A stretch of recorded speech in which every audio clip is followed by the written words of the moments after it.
On 12th Avenue South, in the heart of the Gulch, you'll find the Station Inn. I do kind of consider it hidden. It's kind of off the scope of when you think of Nashville and you want to come to Nashville to hear music, you immediately think of the Row, of Broadway and all the bars down there. So we're just far enough off of that path that I would consider it hidden. But there's nothing quiet about this place. On any given night, it's filled with bluegrass music and its fans. I do. I come most nights. I try to take a night or two a week off, but most nights you'll find me right here. It's Joshua Ulbricht's home away from home, and has been for the last 20 years when he moved to Nashville. Even before I came to town, people said, if you ever go to Nashville, the Sunday night jam session is something spectacular. You got to take that in. So that was literally the first thing I had. I literally came in town on a Sunday, and before I even had a place to stay, I said, man, I'm going to the Station Inn. He never really left. Then in 2021, it officially became his. When the original owner, J.T. Gray, passed away, Joshua bought it, vowing to carry on the rich history and the storytellers on stage. She's gone but not forgotten, but I still call her name. Like singer-songwriter Larry Cordell, who remembers his first time here too. And I thought, my word, I never heard anything like this, you know, it was just so great. Larry is among the massive roster of musicians who've played here. What does this place mean to you? It's my home. I mean, it's just like home to me walking in here. It really is. A home that stood the test of time amid massive growth here in the Gulch. And while all of that change might spark fear among some Nashville business owners, that's not the case at the Station Inn. I have no fear of that. That's awesome. I really don't. Why? It's a staple. I think it has what it takes, and I think the city needs this. You know, money talks, but I'm hoping that it's safe because it is an iconic place. And that may be true, but not at the Station Inn. It's just indescribable, really.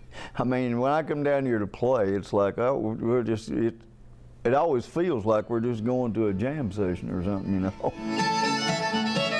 Because as long as the music keeps playing and the seats continue to be filled, that money talk won't stand a chance.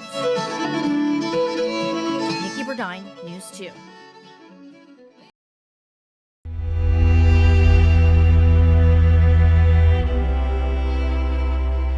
Inside Evan's childhood bedroom. I think this is the third time I've been in this room since that day. It's filled with all things Evan loved. Yeah, I still buy things.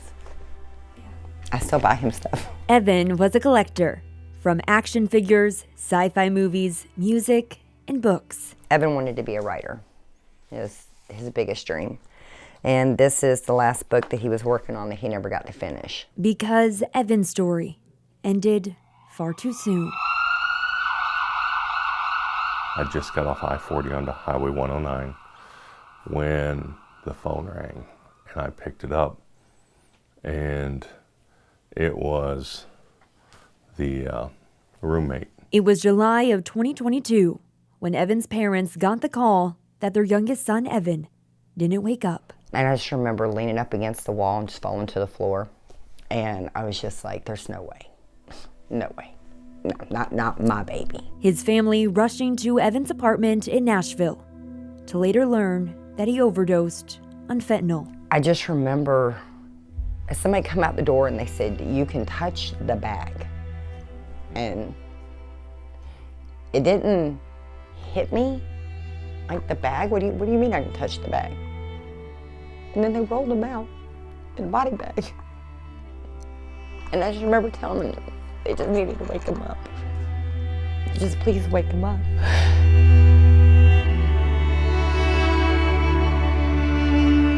Evan's parents say opioids was not something their son ever experimented with before. At the time, he thought he was buying cocaine and planned to play video games with a friend. When this happens, you're just like, you can't believe it happened to you. You know, that it was my son that lost his life to this. After months of an investigation, Metro Police would later arrest a man for selling a street drug containing fentanyl. His autopsy report proved that. There was nothing but marijuana and fentanyl in his system. Evan's parents now hoping justice can help heal their broken hearts. Getting justice for Evan is getting justice for every single person that this has happened to. Every mother that has sat in my place. Things that I thought were so important before really don't mean much of anything today. It's changed my perspective completely. Bringing with it a new chapter in Evan's story, full of more things, but more importantly, more love for who he was. And so I just try to focus on the good things and that I still have in life. And I tell myself I have to live for Evan. In Wilson County, Kendall Ashman, News 2. Frank Sutton was a local, TV hero. It is the frozen in time moment on Franklin Street that shouts at you literally to learn more about this Clarksville man it portrays. Some already know. A lot of your older folks do, your younger generation's not sure who he is. Frank Sutton, the Clarksville native, was a household name across the entire country. He was Gunnery Sergeant Vince Carter. The show was Gomer Pyle, USMC. It aired back in the 60s. A sitcom, kind of a spinoff of the Andy Griffith Show, and it's kind of neat to have a famous actor here in our town, grew up here, actually buried in Greenwood Cemetery, not far from here also. When the show aired, it was a much different world. It was a world that this city appreciates. It all gets back to a simpler way of life, and so we wanted to showcase that downtown, having a statue of him since he's a local hero. Realtor Mark Holloman is one of the leaders that helped make this tribute to Sutton happen. The binder he has shows how it came to life through the hands of a local sculptor, Scott Weiss. Holloman is pleased with the result. People will come down here and look at it. They'll pose and take pictures with him. So a lot of people do remember him, and it's become a big photo op when you're walking around downtown Clarksville. The pose not only evokes Sutton's character and signature pose, but is also right at home in this military town. Yes, military theme. That's why we wanted to showcase him also, because of our important ties to Fort Campbell, Kentucky. In his life, Frank Sutton was larger than life, here, arriving at Nashville's airport years ago. Today, his legend lives on, commanding passers-by. Big things can come from small towns, and small towns can become big things. Clarksville, we're proud of our community. We're proud of downtown. Downtown's coming alive, and it's just so much going on with the new event center and stuff. It just adds another piece of the element for downtown experience in Clarksville. For Hidden Tennessee, Neil Orne, News 2. It was June of 1974 when one superstar came to Lebanon. It was just Paul McCartney fever. That summer, the former Beatle and his band Wings landed here. Everybody in town eventually knew it. They were trying to keep it secret, but he was spotted in so many places. And those stories are still being shared today. He's really cute.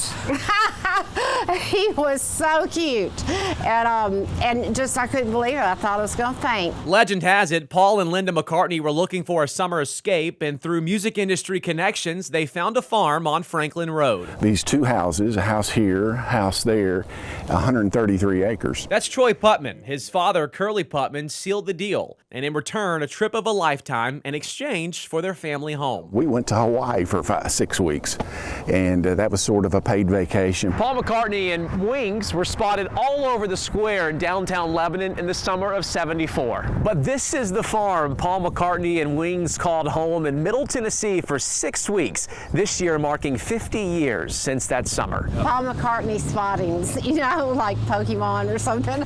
That's Sandra Bryan. She was just 15 years old when she spotted Paul herself. My friend driving, Linda, she's like driving right beside of him, and I'm hanging out the window. Can you give me your autograph, please? And he says, he's on his motorcycle. He says, it's not a good time. Come to find out, the motorcycle belonged to Troy. Paul found it on the property and wasn't aware of the rules that came along with it. Without helmets, I don't think they realized that Tennessee had a helmet law. And we lived in the house behind here. For Vicki Eads, that summer a job landed on her front door. Literally, she lived in front of the farm and would eventually end up working for the McCartney clan. We would saddle horses for them. They wanted to ride horses, go to the grocery store. I babysit the kids a couple times. Eads said she was sworn to secrecy, but some things just can't be kept in. Paul went to town one day and went in the local drugstore, and then that was it. That was all she wrote. That was it, yeah. My motorcycle and my dog Fang. 50 years later, Troy still holds on to the memories his parents helped create. So this was put on a calendar, their Nashville diary, and pictures all by Linda McCartney. A few months after their stay, Paul McCartney and Wings would release Junior's Farm. Locals believe it was inspired from his stay in Lebanon. They may have written it up there right in the garage. They used to practice in the garage. You could stand down here and listen. All these years later, pictures in hand and a song they'll sing forever. You know, it always coincides with the green, green grass of home. Reporting in Lebanon, Blake Eason, News 2.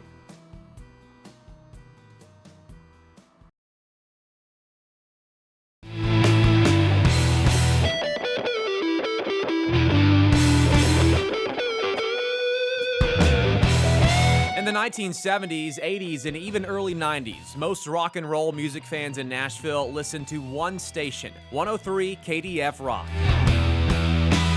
There's something about that music, and it was pretty wonderful to be a part of it. That's Shannon McCombs, one of the many personalities listeners would connect to over the airwaves. Carl P. Mayfield and the P-Team were another. Carl's controversial characters created an undeniable bond with listeners. Case in point, Bubba Skinner. We're releasing this one here for Ann Hope, man, over Channel 2. This was Bubba Skinner's bumper sticker. Carl, once in character as Skinner, decided to run for mayor as a morning show radio bit. A rock-solid record of partying his brains out, of knowing a fox when he sees one. People seriously got into this. Of course, Bubba wasn't really running for mayor, but a lot of people thought he was, and so people wrote in votes for Bubba Skinner. Sydney Francis Lovelace, former promotions director for KDF, says fans always showed up big. If we had a promotion, listeners would go all out.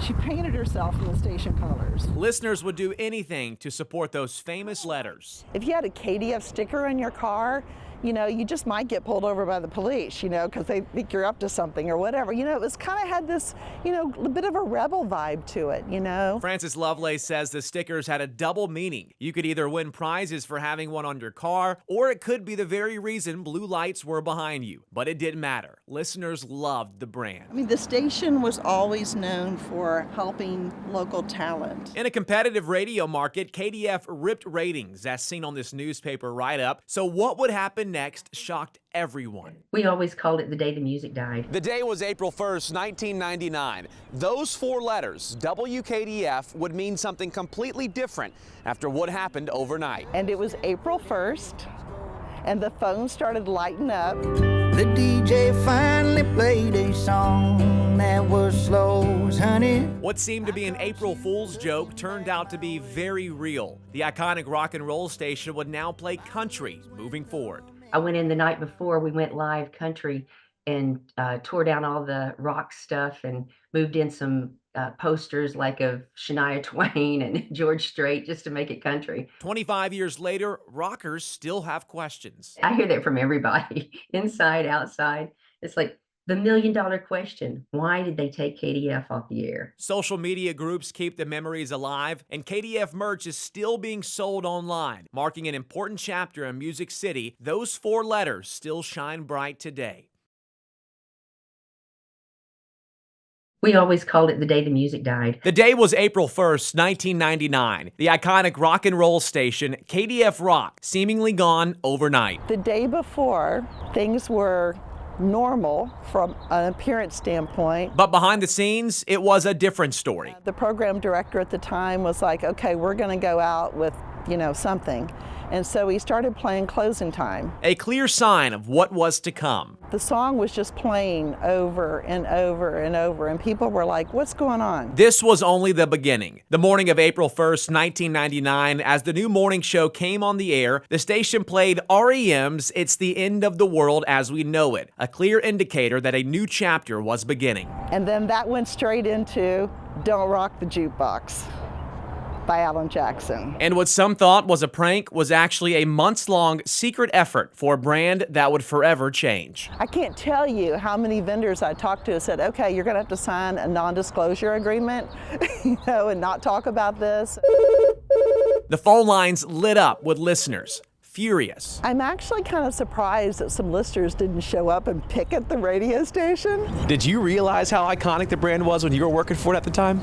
Not really. I mean, we were having a lot of fun. Yeah. But I don't think we had any idea that 25 years later, people would still be talking about the radio station. The million-dollar question remains today. Why?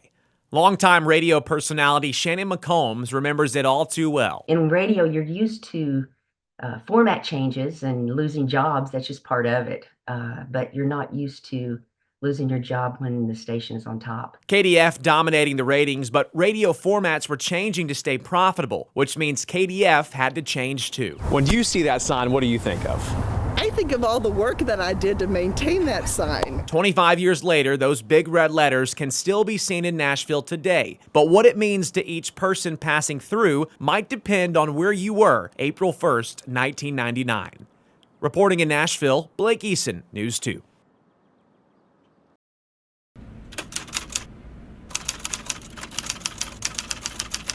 That's something in the definition of Ponder. To artist Phil Ponder is the city he has called home for decades. Nashville is just loaded with different architectural styles. His legendary landscapes of the city are both beautiful works of art and mesmerizing in their detail. So when I get through doing a finished pencil sketch, then I go over the pencil marks with a very, very fine pinpoint. Here, I'll show you. This is a size 005. So it is about the size of a human hair. Yeah. And because when I'm doing every brick, some of these bricks I'm doing like 38 rows of bricks per inch. Can you imagine? All the little tiny marks. Every 4 years, he spends somewhere in the neighborhood of 100 hours hand drawing the city, down to the brick. His beloved wife, Dot, has a unique way of describing his art. My wife calls it picky. And yeah, I am. But I call it detailed architectural memories. And that's what I do. Because, this is almost crazy. There's no artist that does this. It uses a calculator to figure out the size of the bricks. But it's me. So what can I say? Now in his 90s and sharp, slowing down is not in his vocabulary. Next year, he will once again take on Nashville's evolving skyline, his 12th. What is certain, it'll be another masterpiece. What is not, Nashville skyline, Nashville Yards, 1010 Church, the city's soon-to-be tallest building, and the domed East Bank Stadium all in the pipeline. To include or not, that's his call. So that's my advantage. That's the artistic license part of what I do. Sometimes you have to just, add a little mystique to it and finish. Sometimes you finish it before the contractor does. Yeah. His love of Nashville will never be questioned. His appreciation for the city he calls home is woven through every thought that Phil ponders. God has really blessed me to bring me here to Nashville to be able to, as I say, make memories of special things in Nashville. Special maybe to one person, maybe special to 1,000 people. You just don't know. Sometimes it's surprising. Neil Orn, News 2. Barry Walker is in the business of saving things. My whole life's been kind of like a sideways Forrest Gump movie, but all true and crazy. I mean, really wacky. From knickknacks in his office he uses to make art, And I picked up one from Argentina about 2 years ago. to the 100-plus-year-old cars he collects. But his biggest save was also his biggest gamble. People laughed at me, said, "You're crazy, you're gonna have a disaster, you're gonna be a financial disaster, you're gonna die over here." This space was once home to Marathon Motor Works, the first car totally manufactured in the South. But what they did here is pretty incredible. But it closed in 1918, and after going through a series of different owners, sat vacant for 30 years. This was one of the most dangerous parts of Nashville. I mean, it was bad. I mean, I found dead bodies, needles. It was just really depressed, and nobody came over here out too much unless you're buying drugs or try to have somebody murdered or be murdered, I guess. But in true Barry fashion, he saw past the decay and destruction and saw potential. He purchased the space for $52,000 in 1986. And, I just kind of act crazier than the neighborhood, and it worked. So you always think out of the box. His initial plan for the space was to house his ingenuity shop, but his passion for restoration led to so much more. We're losing the American way. We built such quality things back in the day, and I think building quality things and respect of quality to each other, people, individual people, is what we're losing in this country. We need to get back to that. Slowly but surely, he saved Marathon Motor Works and turned it into what it is today, Marathon Village, a creative community with a museum and more than 80 companies renting space. Although a lot has changed in this place over the years, the tens of thousands of square feet in here, the heart and soul has stayed the same. And that's evident in the literal nuts and bolts that you can see everywhere. So my dad just had this vision, and he has an idea in his mind, and he pursues it, that's for sure. His daughter, Callie, grew up in these halls. Now she works here. So we have all the machinery, and it's all been restored, collected from all over the country to be legit in our timing. So it's very interactive. Everything you see here has been refinished and is for the touch and feel and really good feeling of you feel like you were back in time. Which is exactly what Barry had in mind all along.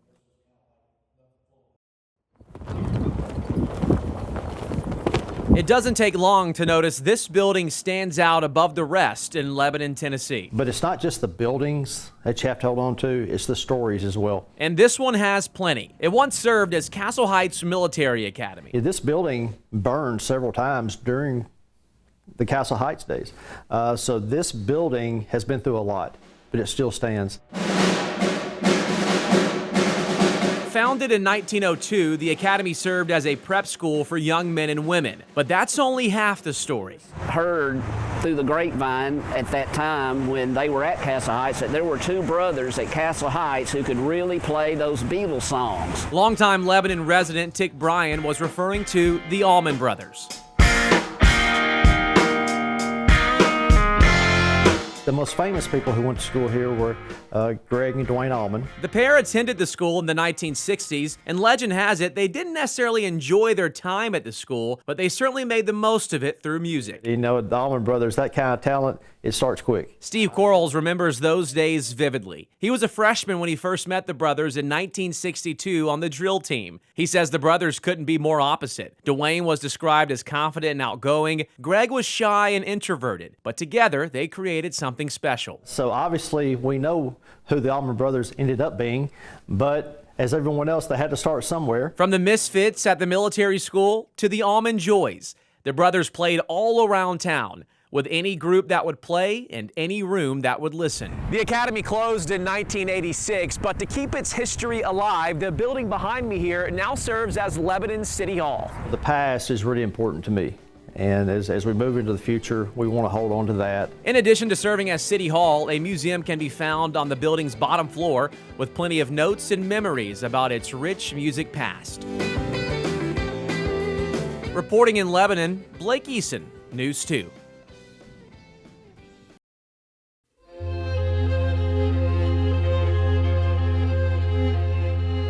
The images paint a picture. Honor roll student and standout softball player turned loving mother. She was a daddy's girl. She was just my girl. But these photos don't tell Shelby Jordan's full story, including the tragic end. When you're looking at a 4-year-old little boy whose mom's gone, and to this day, all he knows is his mom had an accident. That's all he knows right now.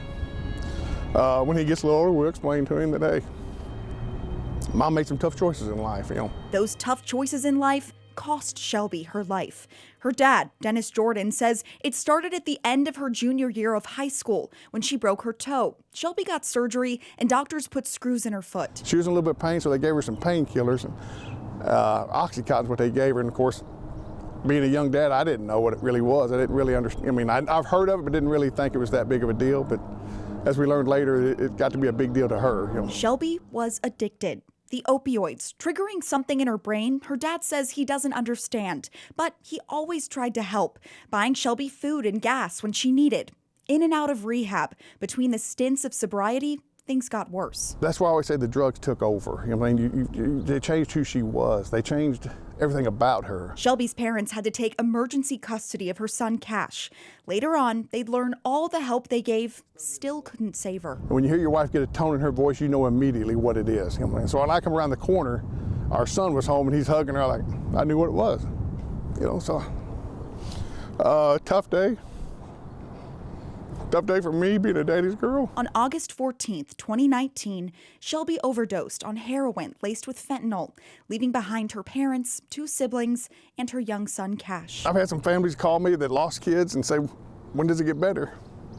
Here I am 5 years later, I don't know it's any better. While it may never get better for Shelby's family, there's still hope for those currently battling addiction. Dennis Jordan is helping them through an event honoring Shelby's memory, with plenty of cars that share her name. The Shelby Mustang. The Showing Off for Shelby car show raised $36,000 in its first 2 years. All of it donated to the nonprofit Steered Straight, local schools, and other groups that helped Shelby during her recovery. Don't get me wrong, in the grand scheme of life, $36,000, not a lot of money, but it's a lot to me. It's a lot to help this community out here. And this year, they hope to raise even more money while raising awareness of an epidemic that brought Shelby's story to an end. We have this car show for the reason is I don't want people to do what I do. Have to go through this, if I could help one family, it's worth it to me. In Murfreesboro, Tori Gessner, News 2. Riding up on the construction elevator at the stunning new office tower at Nashville Yards does not prepare you for the view arriving on the 34th of 35 levels. It is a breathtaking look down on Nashville. When you can see the roof of the 34-story JW Marriott, you realize, yep, we're up in the air quite a bit with this structure. And it's unique. There's a lot of things that actually on a super tall. So this is the first super tall that was built under the modern code. Your eyes also drawn down to Pinnacle Financial Partners' home for the past decade, because soon this will be their new view. I think it still demonstrates what Pinnacle's commitment is to downtown Nashville. They aren't moving away from the city center and the core. It's just a slight change of location within that core. And we're watching a bit of a shift. The Pinnacle Tower is the centerpiece of this nearly complete phase of the 19-acre Nashville Yards development. The building is a functional work of art, a signature piece for the city's new front door. Nashville Yards, before it was Nashville Yards, was always the gateway to Nashville. This was where the trains were. This was the western edge of downtown. What we've really done is recapture that. It's just recapturing the magic of what the arrival point to Nashville really was. Southwest Value Partners director and partner Joe Bucher has pictured this view since 2015. And when this opens later this year, it'll be the city's largest office tower at 720,000 square feet of twisting glass up into the Nashville skyline with purpose. The more that we can shave down the southwestern face of this building, the more energy efficient it is. It lets the sun not just beat on the glass face of this building. You'll also know it's twisting. So if you look at the glass, you'll see that it steps 2.5 foot a level. So the whole building actually twists as it goes into the sky, and that's an intent really to get sunlight onto our streets.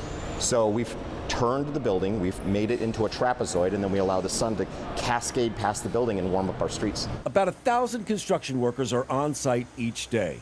Nearby, the Amazon towers are near completion. Workers are already in one. And 2 residential buildings next to the Pinnacle Tower will be ready in months as well. It's really just the beginning in many ways. So we will have 7 residential towers in total as part of Nashville Yards. These are the first 2. Okay. 690-ish units will deliver. First people move into this building in November. Okay. So it's a lot further along on the inside than you would think it is. Or actually, you build these buildings simultaneously. For Bucher, it'll be the destination experience for visitors on the city's first stacked streetscape, which is a private street that sits on top of 10th Avenue, a public street. Both of them have to function perfectly.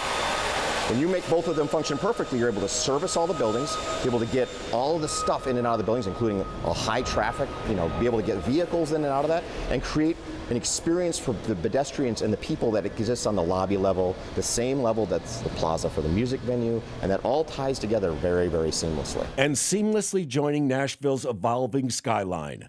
Neil Orn, News 2.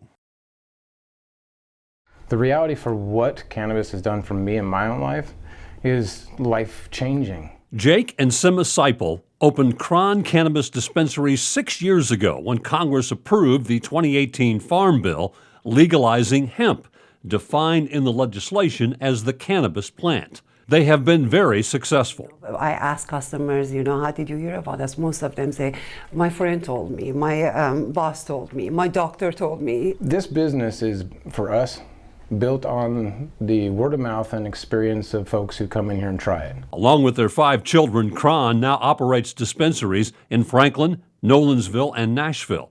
Customers come seeking relief, relaxation, a better physical life. Sleep, pain, they kind of go back and forth. Then stress, anxiety, things of that nature. And then the list kind of goes down from there. We even have customers that come in our store that have their doctors that are sending them to us because the doctors are actually understanding the health realities to what cannabis is. The Seipels know there are skeptics who don't believe as they do and don't believe there is a medical good coming from cannabis. I would say please do your homework and experience it for yourself. Before jumping into conclusion, just experience it for yourself. That's the best way, Besides selling these hemp-based products, Jake and Sima both use them daily. Did you have any side effects at all?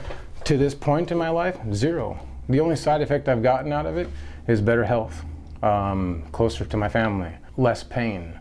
Jake and Sima abandoned their profitable real estate careers to open Cron to help their children, who were taking meds for anxiety and ADHD, then began using marijuana to seek relief, eventually getting arrested. Because of our kids that we got into this business. It was because of their health and wellness that we decided to invest ourselves and our energy and our time and then our money into looking into what was going to give them the health benefit. Our kids went from being C&D students to graduating high school and now, in college. That to me is amazing. Without medicine. Without medicine. With medicine, they were C&D. Exactly. So we have smaller dose things that are single serve that we can hand them to try out. The Seipels say their goal is to find the correct product, the correct dosage that offers the relief an individual seeks for pain, stress, whatever, and that each individual reacts differently. So what I try to do is find that personal thing that is personal to whoever is coming into my shop, whether they like gummies, whether they like to smoke, whether they like to have tinctures, whether they like the creams, whatever that is. And I'm trying to get them to test a couple things and then they come back and let me know how they feel. But as long as you understand that very simple science, that the plant was meant for the body and the body for the plant, and you find out which parts of that plant work with your body and what out of balances you are, then it's very simple. Just continue. It takes every moment, it just really consumes your life. And so you're constantly, it's like, what's happening with him? Where is he at? What's he doing? Is he making a good choice?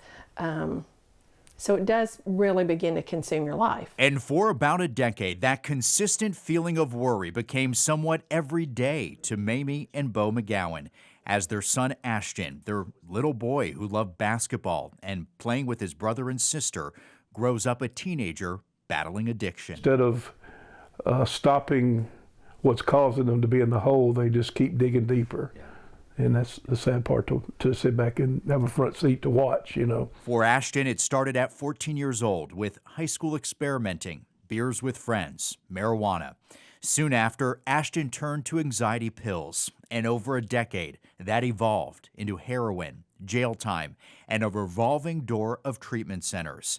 Mamie, a nurse, saved her son's life on more than one occasion. I don't really even know how many times I've had to Narcan him. Really? It was several. I never leave home without it. I have it in my purse all the time. More than once, Ashton overdosed in his parents' basement. I had my lunchbox on my shoulder, headed out to go to work, and I think it was a God thing, that told me to just go down and, I'm sorry, I'm gonna cry, and check on him. And then I found him down there, and we were able to get him back. In the basement. But that was one of about, 3 or 4 times, I think. Most recent data reveals that 3,826 Tennesseans died of a drug overdose in 2022. The state health department data shows fentanyl is the largest culprit. 2,797 lives lost. Days before Christmas, an overdose took Ashton's life too. Just 27 years old, the death certificate read fentanyl and kratom toxicity. That evening, about 5:15, he sent him a text to say, "Hey, are you awake for work?" And he didn't answer. And he went downstairs and yelled for me, and we found him. And immediately I gave him Narcan and began CPR, and he called 911. But I mean, I knew it was too late that time. Ashton's decade of struggling came to an end December 21st, 2023. But for his loving parents, siblings, and his 2 kids, the grief has not. There are days when you just want to curl up and bawl and cry all day long. It's a nightmare. I mean, I wouldn't wish it on any other parent in the world. No one wants to be an addict. He and I talked a lot, and he said, you can't even understand how it never leaves my brain. And so many other addicts, the same thing. They'll say, "Why can't I just be normal? Why can't I be like somebody, just a normal person? Why is it always in my brain?" Mamie and Bo said they tried every parenting tool over those 10 years, but they had to learn to separate Ashton, their son, from Ashton, the addict. And now they share those hard life lessons with others. And if you are an addict, don't give up hope.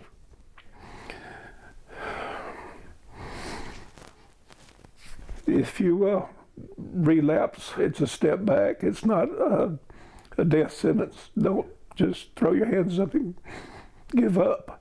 Just always hold on to hope.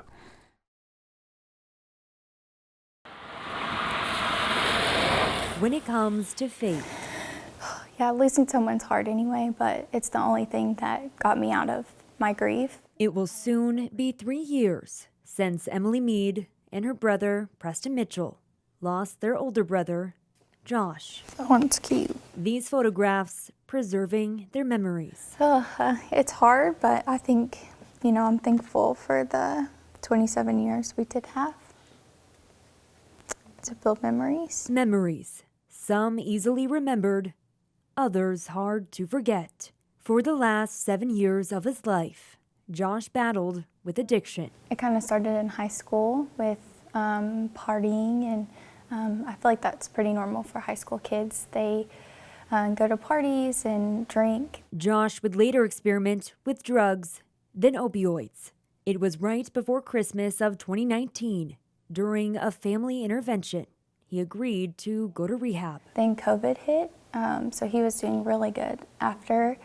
But COVID was devastating to a lot of people in the addiction world. But soon after, he would relapse in January of 2021. He'd overdosed in a car with a friend, and that friend ended up driving him to the hospital, thankfully, and they were able to reverse the overdose. Fearing the worst was yet to come, she got the phone call a few months later that Josh didn't wake up.